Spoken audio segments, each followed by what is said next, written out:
Assalamualaikum warahmatullahi wabarakatuh. Saya Sasta Kamelia dari kelas 10 MPLW 1. Saya ingin menceritakan teks hikayat tentang Hang Tuah. Pada suatu ketika ada seorang pemuda yang bernama Hang Tuah, Hanang Hang Mahmud. Mereka bertempat tinggal di Sungai Duyung. Pada saat itu semua orang di Sungai Duyung mendengar kabar tentang Raja Bintan yang baik dan sopan kepada semua rakyat. Ketika Hang Mahmud mendengar kabar itu, Hang Mahmud berkata kepada istrinya yang bernama Dang Merdu, "Ayo kita pergi ke Bintan, negeri yang besar itu. Apalagi kata kita ini orang yang miskin. Lebih baik kita pergi ke Bintan agar lebih mudah mencari pekerjaan." Lalu pada malam harinya, Hang Mahmud bermimpi bulan turun dari langit. Cahayanya penuh di atas kepala Hang Tuah. Hang Mahmud pun terbangun dan mengangkat anaknya serta menciumnya. Seluruh tubuh Hang Tuah berbau seperti wangi-wangi. Siang harinya, Hang Mahmud pun menceritakan mimpinya kepada istri dan anaknya. Setelah mendengar kata suaminya, Dang Merdu pun langsung memandikan dan meluruskan anaknya. Setelah itu, ia memberikan anaknya itu kain, baju, dan ikat kepala serba putih. Lalu Dang Merdu memberi makanan Hang Tuah nasi kunyit dan telur ayam. Ibunya juga memanggil para pemuka agama untuk mendoakan selamat untuk Hang Tuah. Setelah selesai dipelukan anaknya itu, lalu kata Hang Mahmud kepada istrinya, "Adapun anak kita ini kita jaga baik-baik, jangan diberi main jauh-jauh." Keesokan harinya, seperti biasa, Hang Tuah membelah kayu untuk persediaan. Lalu ada pemberontakan yang datang ke tengah pasar. Banyak orang yang mati dan luka-luka. Orang-orang pemilik toko meninggalkan tokonya dan melarikan diri ke kampung. Gemarlah negeri Bintan itu dari terjadi kekacauan di mana-mana. Ada seorang yang sedang melarikan diri berkata kepada Hang Tuah, "Hai Hang Tuah, hendak matikah kau tidak mau masuk ke kampung?" Maka kata Hang Tuah sambil membelah kayu, "Negeri ini memiliki prajurit dan pegawai yang akan membunuh. Ia pun akan mati olehnya." Waktu itu sedang berbicara, ibunya melihat bahwa pemberontakan itu menuju Hang Tuah sambil menghunuskan kerisnya. Maka ibunya berteriak dari atas toko, katanya, "Hai anakku, cepatlah lari ke atas toko."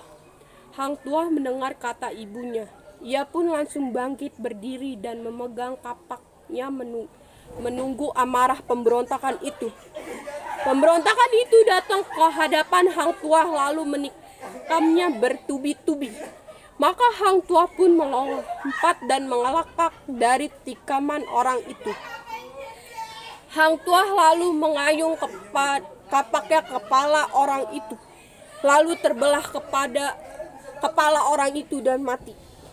Maka kata seorang anak yang menyaksikannya, dia akan menjadi perwira besar di tanah Melayu ini. Terdengarlah berita itu oleh keempat kawannya, Hang Jebat, Hang Katsuri, Hang Lekir, dan Hang Lekyu. Mereka pun langsung berlari-lari mendapatkan Hang Tuah. Hang Jebat dan Hang Katsuri bertanya kepadanya, "Apakah benar engkau membunuh pemberontakan dengan kapak?" Hang Tuah pun tersenyum dan menjawab, "Pemberontakan itu tidak pantas dibunuh dengan keris, melainkan dengan kapak untuk kayu." Kemudian karena kejadian itu, Baginda Raja sangat mensyukuri adanya sang Hang Tuah. Jika ia tidak datang ke istana, pasti ia akan dipanggil oleh sang raja. Maka Tumenggung pun berdiskusi dengan pegawai-pegawai lain yang juga iri hati kepada Hang Tuah. Setelah diskusi itu, datanglah mereka ke hadapan sang raja. Maka saat sang baginda sedang duduk di tahtanya bersama para bawahannya, Tumenggung dan segala pegawai-pegawainya datang berlutut, lalu menyembah sang raja. "Hormat tuanku, saya mohon ampun dan berkat, dan ada banyak berita tentang pengkhianatan yang sampai kepada saya. Berita-berita itu sudah lama saya dengar dari para pegawai-pegawai saya. Setelah Sang Baginda mendengar hal itu, maka raja pun terkejut lalu bertanya, "Hai kalian semua, apa saja yang telah kalian ketahui?" Maka seluruh menteri-menteri itu menjawab, "Hormat tuanku, pegawai saya yang hina tidak berani datang, tetapi dia yang berkuasa itulah yang melakukan hal ini." Maka Baginda bertitah, "Hai Tumenggung, katakan saja, kita akan membalasnya." Maka Tumenggung menjawab, "Hormat tuanku, saya mohon ampun dan berkat untuk datang saja, hamba takut karena yang melakukan hal itu Tuan sangat menyukainya. Baiklah, kalau Tuan percaya pada perkataan saya, karena jika tidak, alangkah buruknya nama baik hamba."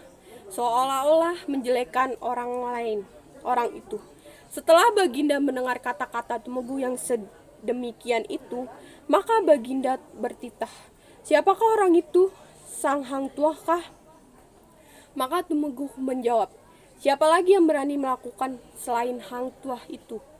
Saat pegawai-pegawai hamba memberitahukan hal ini pada hamba sendiri juga tidak percaya. Lalu hamba melihat Hang Tuah sedang berbicara dengan seorang perempuan di istana tuan ini. Perempuan tersebut bernama Deng Setia. Hamba takut ia melakukan sesuatu pada perempuan itu. Maka hamba dengan dikawal datang untuk pegawai mereka. Setelah Baginda mendengar hal itu, murkalah ia sampai murkanya berwarna merah padam. Lalu ia bertitah kepada para pegawai yang berhati jahat itu, "Pergilah, singkirlah si durhaka itu." Maka Hang Tuah pun tidak pernah terdengar lagi di dalam negeri itu. Tetapi si Tuah tidak mati karena si Tuah itu perwira besar, apalagi dia menjadi wali Allah. Kabarnya sekarang ya Hang Tuah berada di puncak dulu Sungai Pra. Di sana ia duduk menjadi raja segala Batak dan orang hutan. Sekarang pun raja ingin bertemu dengan seseorang. Lalu ditanyai orang itu dan ia berkata, "Tidaklah Tuan ingin mempunyai istri?" Lalu jawabnya, "Saya tidak ingin mempunyai istri lagi." Wassalamualaikum warahmatullahi wabarakatuh.